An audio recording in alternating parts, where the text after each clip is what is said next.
Critical library mismatch involving the Custom.dll DLL. I'm Sophie Chen, a senior Windows developer, and I'll help you get your PC back to a stable state.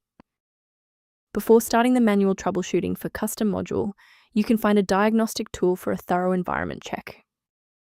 This is the custom module, a generic naming convention used by high-volume skinning or tweak utilities to store localized UI hooks for the Windows shell.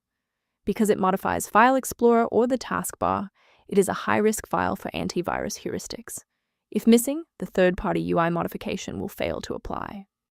Now that you're up to speed on the file's role, let's begin the repair process.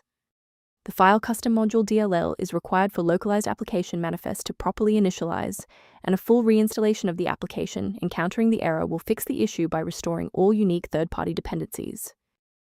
In cases where the official installer remains ineffective, we must escalate to a manual review of your system's active runtime state. A quick system restart is a practical way to ensure that all shared libraries, including custom module, are being loaded correctly into the current session's memory. To keep this tutorial handy, make sure to bookmark it or hit like button before you reboot. It saves you from having to look for the video again once you're back online. Since that didn't resolve it, let's pivot to step 3 to address the root cause directly.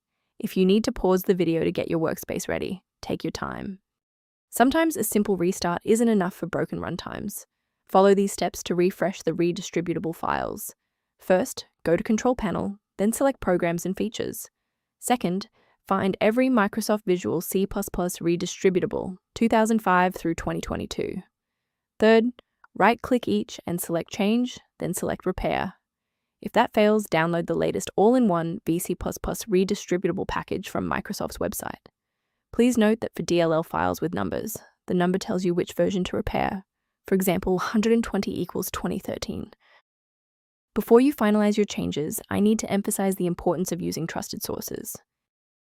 The risk of a blue screen of death increases significantly when you attempt to manually swap out files like custom module DLL in your System32 folder.